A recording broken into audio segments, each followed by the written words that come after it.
solas. Porque yo quiero hablarle a una iglesia, yo quiero hablarle a usted en su corazón, para que usted entienda cómo 12 hombres, por ejemplo, en Antioquía, lograron transformar una ciudad. Cómo un hombre como el apóstol Pablo llega a Éfeso, donde se adoraba a la diosa Diana, y transforma la ciudad al punto que la gente necesita matarlo. Como un joven Esteban que servía las mesas, como un hombre como Felipe que era mesonero, irrumpen en ciudades como Samaria, que eran completamente contrarias, y trastocan vidas. Y la gente, la única forma que encontró para salir de ellos fue matándolos. ¿Por qué? Porque eran hombres que se paraban en los fundamentos de Cristo. De Cristo. El mensaje de hoy se llama 5 solas, porque es que yo quiero no establecer algo nuevo. Yo quiero que usted y yo volteemos la mirada para que sepamos cuáles son esos fundamentos que movieron la vida de esos hombres que comenzaron en la iglesia primaria al lado de Cristo, y hoy por hoy nos han impactado tanto a toda la sociedad contemporánea, que usted y yo estamos sentados hoy escuchando acerca de lo que la palabra de Dios les reveló. Porque es que, fíjese usted, cuando usted analiza el escenario, el acontecer mundial, cómo se está legislando para legalizar cosas que son contrarias a la palabra de Dios, cómo se han levantado tantas leyes en contra de la familia. Por ejemplo, la ley de identidad de género. La ley de identidad de género es tan terrible, esa ley de igualdad de género, que le prohíbe a los padres, a los tutores y a los maestros corregir a nuestros hijos cuando nuestros hijos quieren inclinar su corazón hacia una desviación sexual, sin entrar en detalles. ¿Cómo una ley le puede prohibir a usted como madre que usted corrija a sus hijos? Ahora, ese caos está afuera, ese caos está en la sociedad, pero ¿y el caos interno que tenemos en la iglesia? Donde nos hemos apartado de esos fundamentos que estableció el Señor. En el año 380, la Iglesia Católica o el Imperio Romano asume al cristianismo fundado por el Señor Jesucristo y hacia los gentiles por el apóstol Pablo, lo asume como la religión del Imperio Romano en el 380. Ahora, en el año 1517, un sacerdote que era maestro de teología, que enseñaba las doctrinas bíblicas fundamentales, de repente se revela y se va por allá a la catedral de Gutenberg, y en la puerta clava un escrito donde hace una crítica fuerte a la situación que se estaba viviendo. Ese señor era un sacerdote alemán llamado Dios mío, Santo Dios, amado Padre Celestial, Martín Lutero. Martín Lutero clava sus 95 tesis, donde hace una crítica a lo que estaba pasando y qué estaba pasando. Que de repente el Papa dice que el perdón de Dios, las indulgencias, tenían un precio. Que si usted llegaba con su dinero, porque usted tenía dinero, y pagaba una indulgencia, automáticamente usted era absuelto de todos sus pecados. Ahora, esto no es una crítica a la Iglesia Católica. Ellos tienen su sistema. Esto, lo que yo quiero es que en ese momento Martín Lutero se para, clava sus 95 tesis, y entre otras cosas, una de esas tesis decía: hay gente que cree que en lo que el dinero cae en la caja de la indulgencia, su alma sale volando al cielo. Hay otro que decía, pero no entiende que con el tintineo de cada moneda, lo que aumenta en la iglesia es la avaricia y la ambición. Entonces Martín Lutero no es que inventó nada nuevo, es que él entendió y quiso darle a entender a la gente que lo más importante que usted buscaba con el evangelio, el fin de su fe era la salvación de su alma. Porque el apóstol Pedro nos dijo a nosotros, la recompensa por confiar en él será la salvación de sus almas. Primera de Pedro 1:9. El fin último de la fe, dice Reina Valera, es la salvación de nuestras almas.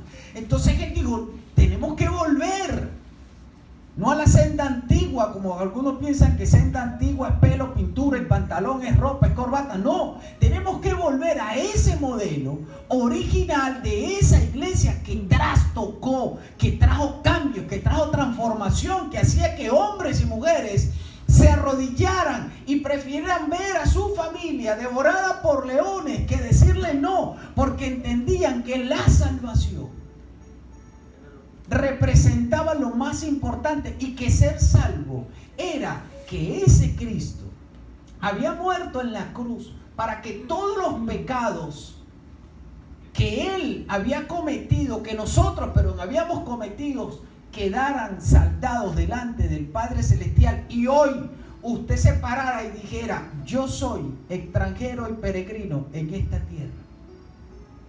Yo solamente, mi alma y mi espíritu están insertos en un cuerpo humano que se desgasta y que camina por esta tierra y ha de caminar con una fecha de vencimiento desconocida. Pero que después que yo pase como extranjero, porque no soy de aquí, como peregrino, porque solamente estoy por un corto periodo de tiempo, se abre la puerta a una dimensión donde si mis pecados han sido saldados por Cristo, yo voy entonces a morar con Él. Y hay un lugar donde no hay dolor, donde no hay enfermedad, donde está reservada para mí una herencia inmarcesible, incorruptible. Hay un mundo más grande y más poderoso que el que yo he visto, donde la luz del Padre lo ilumina todo, donde no hay día, donde no hay noche, donde hay una cena de las bodas del Cordero, donde hay una multitud que adora al Señor, donde la dimensión del amor es impresionante, a la cual yo tengo acceso porque soy salvo. Esos hombres que comenzaron a predicar la palabra, lo único que entendían que lo más importante para ellos era ser salvos, era la teología de la salvación. Pero de repente, en 1517, Lutero se da cuenta cuántos se habían alejado del principio inicial y clava esas 95 tesis. Ahora, lo importante y lo que hace contemporáneo este mensaje hoy, 26 de junio, es que cuando usted analiza la realidad de la iglesia cristiana evangélica, nosotros no estamos predicando en muchos púlpitos y de muchos ministerios el evangelio de la salvación, porque nosotros estamos diciendo la recompensa por confiar en Dios será que tengas carro, que tengas casa, que seas bendecido, que estés prosperado, que estés en victoria, que todo lo que tú pienses se te va a dar, que todo lo que tú declares se te va a dar, que si tú escuchas la palabra del profeta y sellas la palabra del profeta, entonces eso es lo que se va a dar. Y perdimos de vista que la verdadera recompensa es la salvación de nuestras almas. Y andamos tras la búsqueda de bendiciones materiales con la mirada puesta en la tierra, cuando aquellos hombres trastocaron la sociedad y cambiaron sus vidas porque su mirada estaba puesta en la Jerusalén celestial, la que había que descender de los cielos. Pero nosotros en este tiempo agarramos y transformamos el evangelio en otra cosa y nos hemos llenado de un montón de aditivos y perdimos de vista esa mirada, esa visión que verdaderamente tenía cada hombre que predicaba, que era la misma visión, que era el mismo sentir que hubo en Cristo Jesús, que se humilló hasta la muerte en la cruz, porque después había de venir la exaltación y estar al lado del Padre para interceder por usted y por mí. Esa iglesia toda tenía el mismo sentir. Pero ahora usted ve que cada iglesia tiene una visión. Yo tengo una visión. Y es que tú no entiendes mi visión porque yo tengo otra visión. Y es que tú no entiendes lo apostólico y lo profético porque tú te mueves así. Porque tú te mueves, pero verdaderamente no son nuestras visiones. La gran visión de la iglesia está escrita en Timoteo. En la primera carta, cuando la palabra dice, el Señor quiere que todos sean salvos. Esa es una visión de Dios. ¿Y cuál es la misión? Búsquese el libro de Mateo. En el último capítulo, cuando el Señor le dice, ir y hacer discípulos por todas las naciones y enséñenle lo que yo le enseñé y bautícenlo en el nombre del Padre, del Hijo y del Espíritu Santo. Porque la visión es para dónde voy y la misión es cómo lo alcanzo. Entonces, yo hoy quiero compartir con usted los 5 fundamentos que nos deben definir a nosotros como iglesia protestante. Porque en el 1517 con Lutero, Calvino, entre otros, lo que nació fue la iglesia protestante. Desde ahí lo llamaban protestante, porque es la iglesia que vuelve al diseño original de aquellos guerreros que comenzaron al lado del Señor Jesucristo, que todos murieron. De los 12 discípulos, todos murieron aserrados, hervidos en aceite, atravesados, decapitados, desollados vivos, con excepción de Juan, que murió de una enfermedad natural, pero no sin antes haber sido lanzado en una paila con aceite hirviendo, de la cual lo sacó el Señor, porque le iba a dar la revelación del Apocalipsis en la isla de Patmos. Porque muchas veces vivimos situaciones tan extremas, pero como Dios tiene un propósito grande con nosotros, Él va a meter su mano en la situación más compleja hasta que tú cumplas tu propósito. Gloria a Dios.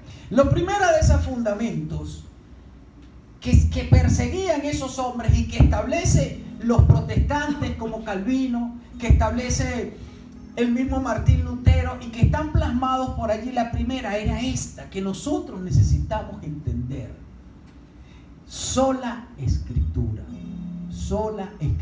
es la palabra de Dios, la máxima autoridad de fe y práctico. Por lo tanto, nada que contradiga lo que está en la palabra puede regular nuestras vidas. No podemos llenar los púlpitos de humanismo, de psicología. No podemos llegar a los púlpitos de metafísica. Eso es lo que tú declares se va a hacer, es metafísica.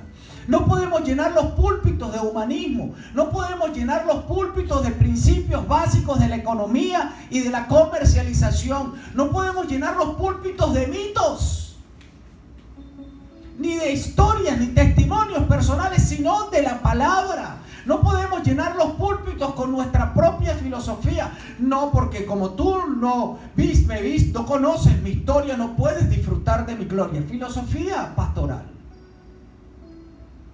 Ese montón de psicología.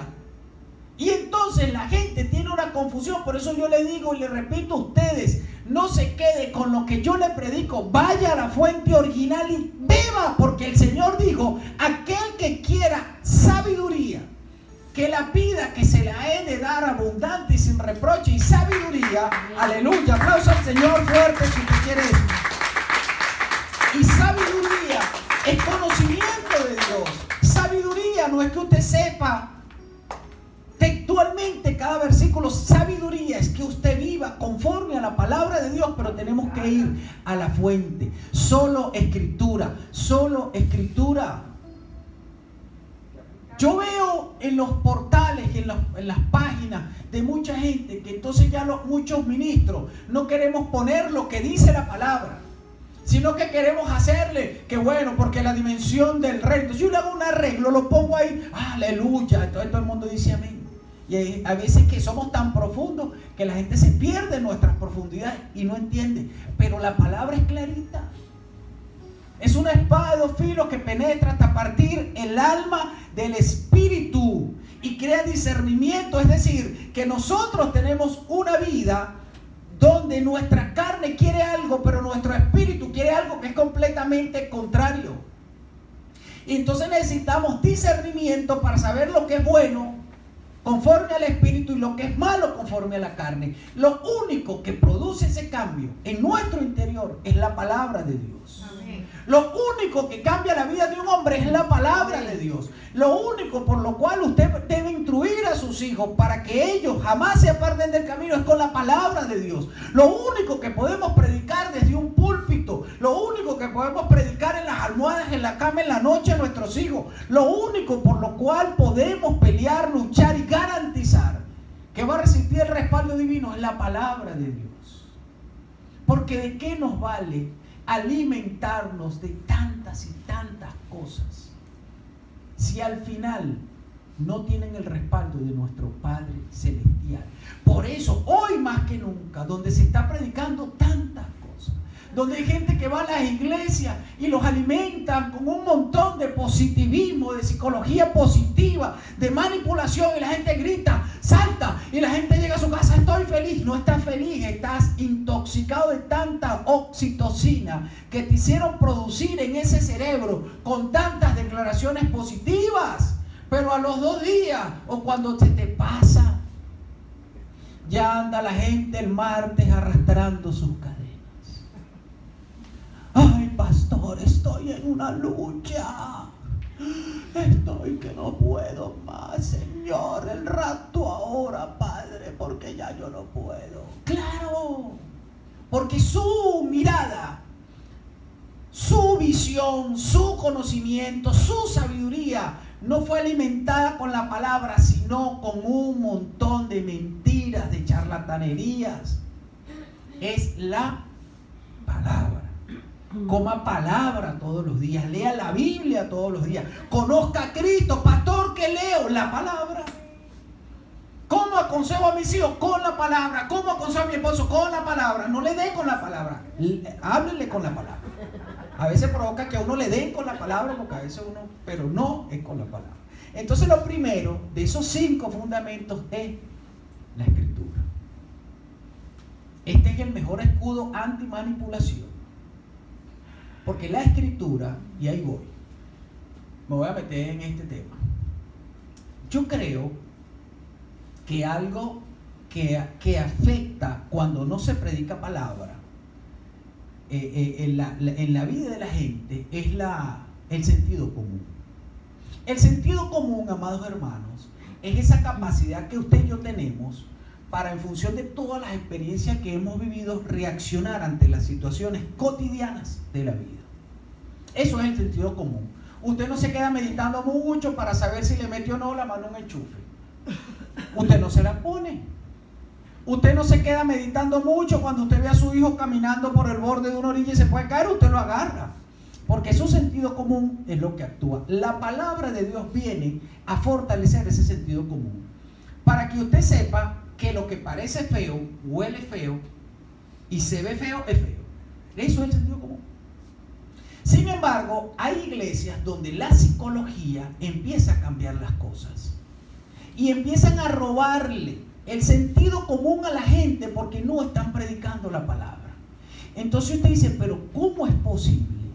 Si la gente ve que este hombre es así, que su carácter es completamente contrario a Cristo, ¿cómo es posible que la gente lo sigue?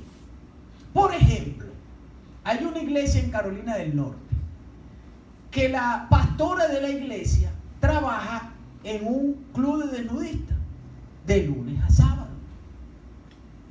Y el domingo ella es pastora y la iglesia está reventada. Dígame usted en el sentido común. Jesucristo ama a todos los pecadores, pero arrepentidos. Bueno, pero algún filósofo que no enseña la palabra dijo, pero es que Dios, por favor, si usted nunca escucha esta frase, pues levanta la mano. Pero es que Dios aborrece el pecado, pero ama al pecador. ¿No he escuchado eso? No. Dios aborrece el pecado y ama al pecador arrepentido. Arrepentido. Ajá. Entonces, aborrece al pecador, aborrece el pecado y ama al pecador arrepentido. Arrepentido. Cuidaos vuestra salvación con temor y temblor. Entonces no puede ser que usted sacrifique a Jesucristo de lunes a sábado y el domingo usted se crea. No, hermano, eso no es así. Cuando no enseñamos la palabra, entonces matamos la escritura. Así que es la palabra, es la palabra. Entonces la primera es sola escritura. Vamos con la segunda. Solo por Cristo. Solo por Cristo. Acuérdese, lo primero que les dije. La salvación es la recompensa de nuestra salvación. Nosotros estamos buscando es ser salvos. Para ser salvos, lo primero que tenemos que vivir por la palabra. Lo segundo que tenemos que entender es que nadie va al Padre si no es por Cristo. Y usted me dice, ay pastor, pero eso está fácil. No. Hay unos señores de corbata que tocan la puerta los sábados, que ellos no creen en Cristo. Y hay millones de personas que creen en eso. Entonces, si ellos no creen en Cristo, pero cargan la misma Biblia que usted, ¿qué hacen con Colosenses? La carta de los Colosenses que dice que Él es la imagen invisible del Dios invisible, que por Él fueron creadas todas las cosas que existen, las que se ven y las que no se ven, los principados, los potestades, los tronos, los dominios. ¿Qué hacen con Cristo? Si la palabra dice que Él de tal manera amó Dios al mundo que entregó a su Hijo unigénito para que todo el que cree en Él no se pierda, mas tenga vida eterna. ¿Qué hacen con Cristo? Si la palabra dice que Él es la expiación, el pago por nuestros pecados. Pero la gente no sabe que solo es por Cristo. ¿Y cuántos millones de personas no están sumados a esa corriente? ¿Cuánta gente no cree en la historia esta de que si tú quieres que Cristo te cumpla, pídele a su madre? Porque como Él no le niega nada a su madre, entonces Él, lo que tú le pidas a su madre, Él te lo da. Bendita madre. Pero es así. No es así. ¿Y cuántos millones de personas están perdiendo su salvación porque han sacado a Cristo de la ecuación? La salvación se encuentra solo en Cristo, excluyendo así todo otro camino para llegar a Dios. ¿Y cuánta gente no cree que por hacer 7 procesiones, por ir a no sé qué parte, por allá en Oriente, y darle 7 vueltas a una piedra, ya ellos son salvos? ¿Y tienen a Cristo? No, y son la primera religión del mundo. ¿Cuánta gente no cree que simplemente debe arrodillarse frente a una cuestión de yeso, etcétera, etcétera? ¿Cuánta gente dentro de la iglesia protestante no creen que ellos solamente se conectan con Dios y con la salvación por la palabra de su apóstol y de su profeta? ¿Cuánta gente no tiene una idolatría pastoral que hasta para decidir entre blanco y azul dependen de su pastor? Entonces, ¿fue su pastor o fue Cristo? Yo no morí por usted. De hecho, hay un refrán, hay un dicho popular que dice que nadie se mete al Redentor, porque el único fue Cristo. Entonces, solo es Cristo. Solo es Cristo, no existe otro camino. Yo soy el camino, la verdad y la vida. Nadie viene al Padre si no es por mí. Ahora, pero parece mentira que usted pueda decirme, pero es que está fácil. No está fácil, porque ya le he dicho acerca de las 2 más grandes religiones del mundo y no tienen a Cristo. ¿Y cuántos de nosotros no nos mudamos a otra estación? Por ahí vienen atrás los judaizantes de la iglesia. Y entonces usted va a una iglesia y la quejilá, la chemijá, y todo ese montón de cosas, de términos, y le hablan el hebreo, y le hablan en español. Entonces, si a nosotros nos cuentan hablar bien el maracucho y el español, y ya hay gente que quiere hablar hebreo. Porque del griego, porque esto, porque... No, el Señor levantó al apóstol Pablo de los gentiles para que nos predicara a nosotros, los gentiles, los que somos maracuchos, venezolanos, cualquiera que no somos judíos. Y el apóstol Pablo predicó fue a Cristo. Cuando se paró por allá en el Areópago, donde había un poco de griego, de esos filósofos, que había un espacio donde no había una estatua, y él dijo: yo vengo a predicarle al Dios que ustedes no conocen. ¿De quién habló? De Cristo. ¿Cómo esa gente transformó la realidad? Predicando a Cristo. Cómo esos apóstoles murieron desollados y a través de tantas formas inimaginables para nosotros, porque estaban predicando a Cristo, porque estaban creyendo en Cristo, porque estaban entendiendo que Cristo significa el ungido por Dios para traer salvación. ¿En quién debo confiar yo? En Cristo. No cabe más nadie. Que a veces a usted lo agarran por ahí y le dicen, como le dijeron a un amigo que está por ahí, que tiene una camisa de vino tinto: ¿en quién crees tú? Y uno queda así como que es que la gente tiene tantas cosas. Tú eres protestante, tú crees en este, crees en aquel, crees en el otro. No, yo creo en Cristo, en Él me salvó a mí. Sálgase de una vez. Pastor, ¿quiere tener usted la de Cristo? ¿Y qué predica usted? La palabra. ¿Y en quién cree usted? En Cristo. ¿Y en quién cree usted? En la palabra. Más nada.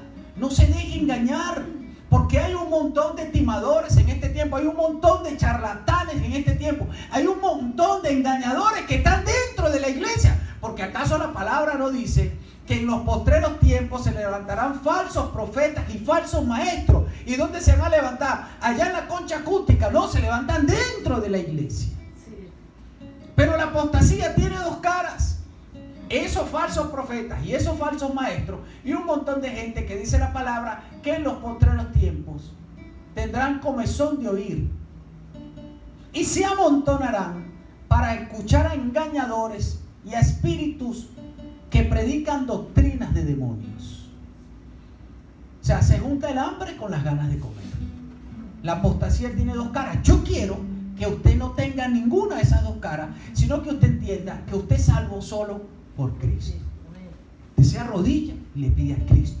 Usted confía en Cristo, porque la palabra dice que tenemos en los cielos a un intercesor que fue tentado en todo y que no pecó.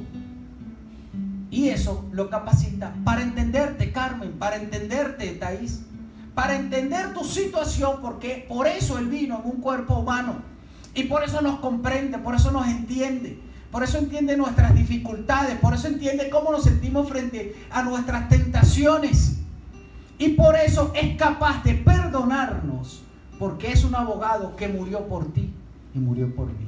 ¿Quién? Cristo. Solo por Cristo. Sola escritura, solo por Cristo. Amén. Miren el otro fundamento: sola gracia. Sola gracia. Mire, vamos a leer lo que dice: la salvación es un don de Dios.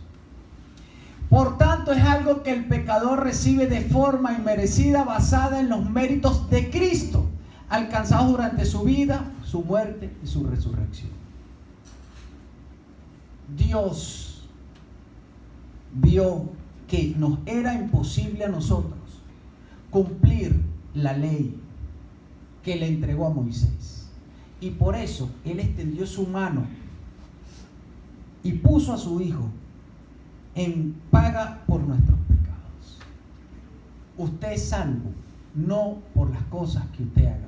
Usted es salvo porque Dios le regaló la salvación. Imagínese algo que a usted le guste, que usted quiera, que sea muy costoso, y usted llega a una tienda a comprarlo, y el dueño del comercio le dice: ¿cómo está? Bienvenida, Karim, bienvenida a este lugar. ¿Qué le gusta a usted? A mí me gusta eso. Y el hombre suspira así y le dice: yo creo, con mucho respeto, señora Karim, que eso es tan costoso que usted no lo puede pagar, pero yo se lo voy a regalar. Es tan costosa la salvación, es tan costoso tener una corona, es tan costoso ser luz en un mundo rodeado de tinieblas, es tan costoso ser revestido con la santidad de Jesucristo, es tan costoso estar lleno del Espíritu Santo, es tan costoso pagar por los pecados que uno ha cometido, que el Señor dijo: yo te lo regalo.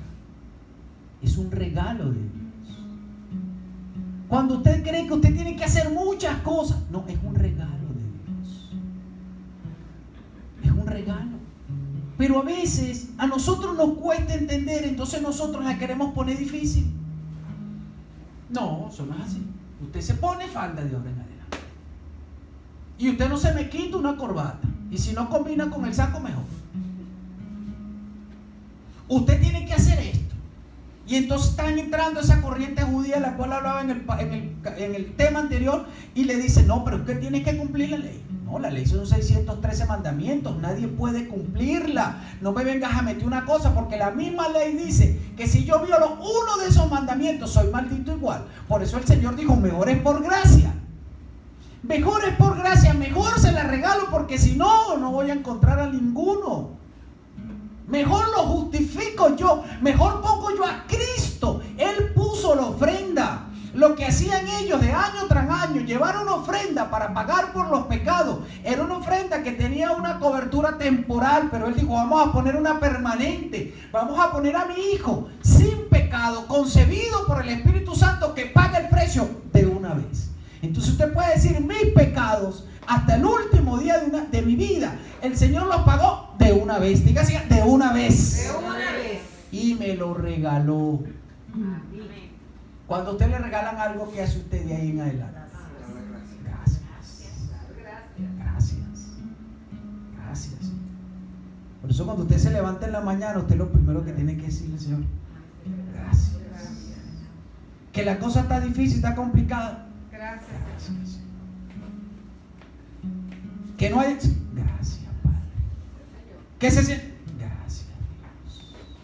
Porque si este templo del Espíritu Santo todavía está en pie, gracias, es por su gracia. Gracias, sola gracia.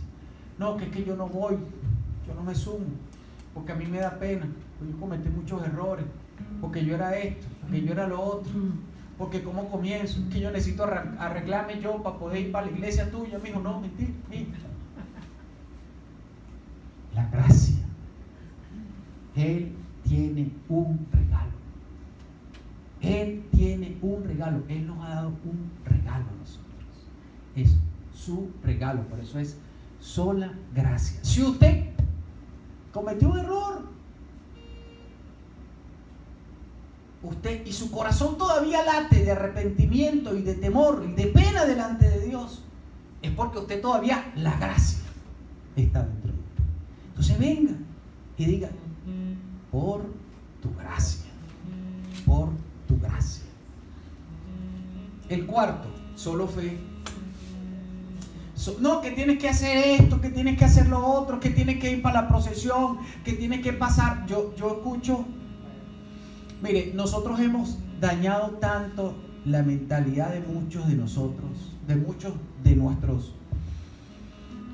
nuestros predicados, por así decirle, de nuestra audiencia. A veces se daña tanto porque la gente cree que tiene que hacer tantas cosas. Se le olvida que es por fe en este que está aquí, en Cristo. Por fe en Cristo. Es por fe. La salvación solo la vamos a recibir cuando creemos en que el lugar mío lo ocupó Él. El lugar de mi sufrimiento, del pago de mis pecados, lo ocupó Él. Y entonces ahora yo estoy revestido de su gracia. Estoy revestido de su amor. Estoy revestido de su perdón. ¿Y qué es lo único que tengo que hacer? Creer. Pero la gente dice, no, es tan difícil. No. Entonces tú escuchas a alguien que está dando una prédica, porque yo me metí en un ayuno de 40 días y 80 noches, amado hermano, y allí yo vi un montón de cosas. Porque yo soy un hombre que pasa 26 horas al día de oración. Porque yo hice. Porque yo estudié, porque yo saqué un doctorado. Entonces un montón de cosas. Y se pregunta Jason, y me pregunto yo mismo, o sea, yo no puedo ser un pastor entonces, porque mi esposo y yo nos paramos a las 5 de la mañana, y a veces no es orar sino a lavar la ropa para poder salir para el trabajo, porque si no la jefa que está ahí me la... Y Jason sale a las 6 de la mañana a comprarlo de la panadería, y aquella tiene guardia, y esta tiene los nietos, los muchachos, y estos tienen que estudiar. Entonces, ¿en qué tiempo yo hago ese montón de obras? No, que usted tiene que hacer la procesión de los 7 templos, pero es que si cada templo hay que ir con 3 bolívares y no me da porque no tengo el pasaje. Pero es que si no me da tiempo de nada. Entonces ese montón de cargas. No, pero es que usted tiene que ir a la iglesia, al servicio de la iglesia. La gente piensa que servirle a Dios es ir a la iglesia 7 veces. Es que usted tiene que venir a todos los servicios. Y hacemos 7 en la semana. ¿Y en qué momento tiene vida social la gente? Y el que solamente tiene chance de creer. Y el que no se puede mover de la cama porque está en una enfermedad terminal. Y solo lo que le queda es juntar la manito así y no puede ni hablar porque tiene el poco de tubo, pero tiene la conciencia activa diciéndole: Señor, sálvame. Entonces esa fe no vale. Y el hombre que estaba clavado en la cruz y le dijo: Señor, o sea, yo no hice nada malo, tú no hiciste nada malo, nosotros sí somos unos delincuentes, Dios. Pero cuando tú vengas en tu reino, yo quiero formar parte de ese reino. Porque en algún momento ese hombre había escuchado la palabra de Dios y había escuchado de esa salvación tan poderosa y la creyó. ¿Y qué le dijo el Señor? Esta misma tarde tienes que comenzar el discipulado, tienes que hacer... No, esta misma tarde estarás conmigo en tu reino. O cuando usted llega a la iglesia y usted escucha una palabra, o usted lleva a alguien y se quebranta y llora, y mandan a hacer la oración de fe y la gente pasa al frente con aquel miedo, ¿no? Pero después lo agarran y lo llevan a un cuarto que está por allá atrás. Ahí usted le empieza a latir el corazón. ¿Qué van a hacer contigo? Hermano, usted tiene que quitarse el rosario. Hermano, quítese ese reloj. Hermano, usted no puede hacer esto. Hermano, aquí tiene 7 libros que tiene que leerlo. Hermano, usted tiene que meterlo en los 7 grupos de WhatsApp de la iglesia. Hermano, y entonces lo cargan de tantas cosas. ¿Dónde quedó la obra que el Espíritu Santo hizo en el corazón de ese Hijo de Dios, que si se muere en ese instante de un infarto va al reino? ¿Dónde quedó? Está la filosofía que han metido en las iglesias, que hay iglesias donde usted va, y se lo digo con propiedad. Yo estaba dando clase en una universidad y de una iglesia, y decía que no, que cuando usted llegaba y aceptaba al Señor, usted no estaba en el nivel hijo.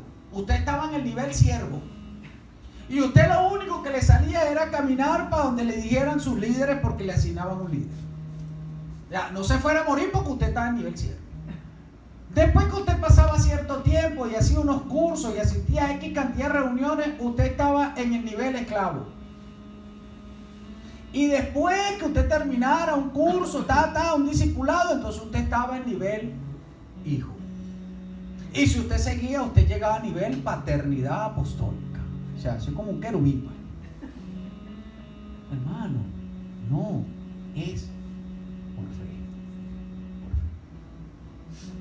Como hemos visto, tanto trastocado nuestro modelo, hermano.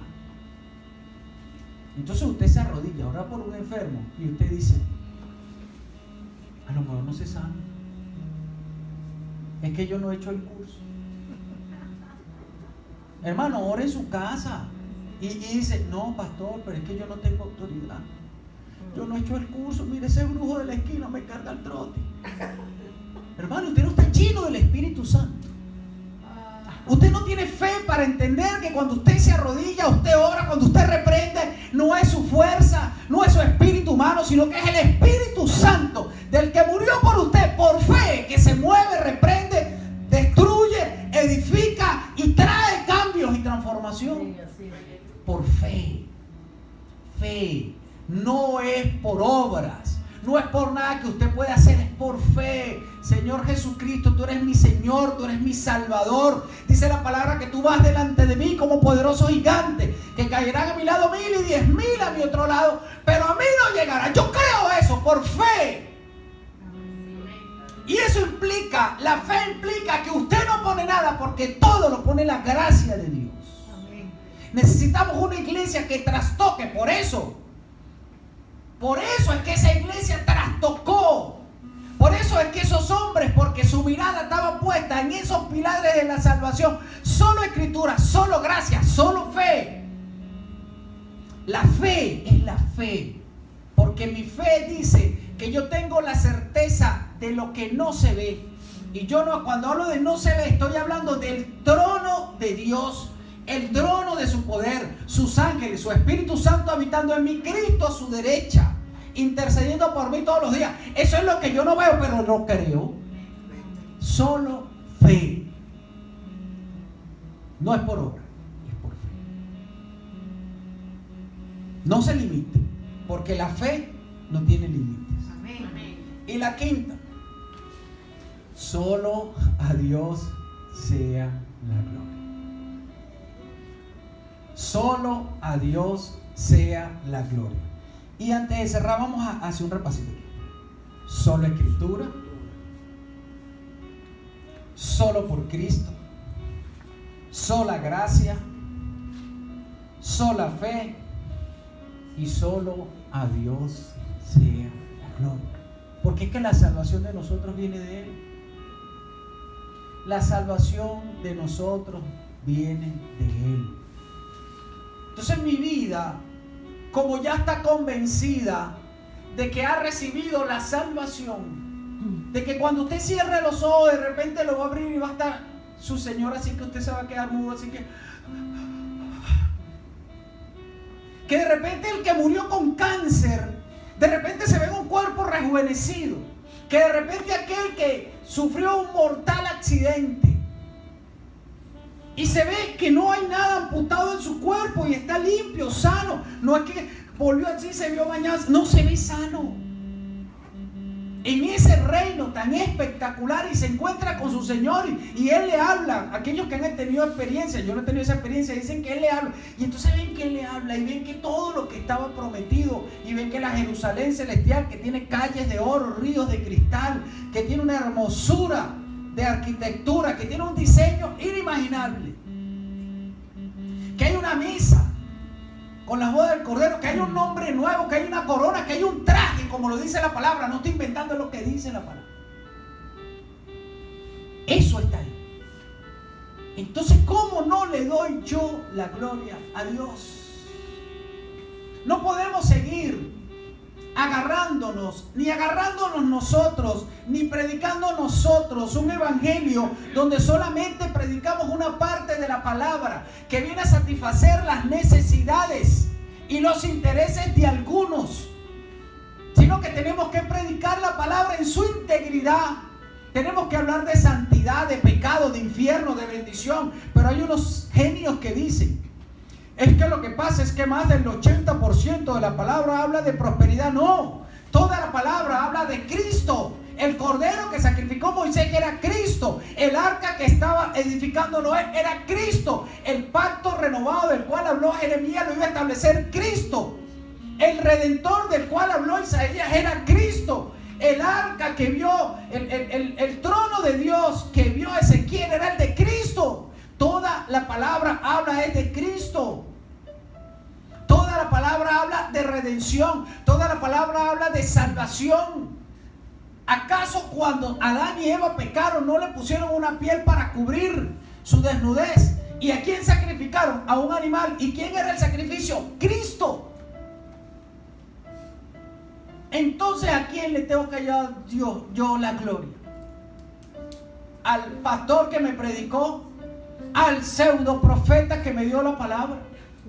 ¿A la que vino? No, a Cristo, a Dios. A Dios sea la gloria, a Dios sea la gloria, a Dios sea la honra, a Dios sea el honor. Y mi vida, cuando la palabra dice que le demos la gloria a Dios, es que mi vida y todo lo que yo hago cada día haga que otros digan: qué grande es ese Dios que tienes tú, qué grande es esa fe, qué grande es todo lo que dice tu palabra, qué grande es creer en Cristo. Qué grande es entender la gracia. Qué grande es tu fe. Cuando usted no necesita decir que usted cree en el Señor, sino que la gente lo aprecia por la forma en la cual usted se desenvuelve, usted le está dando la gloria a Dios.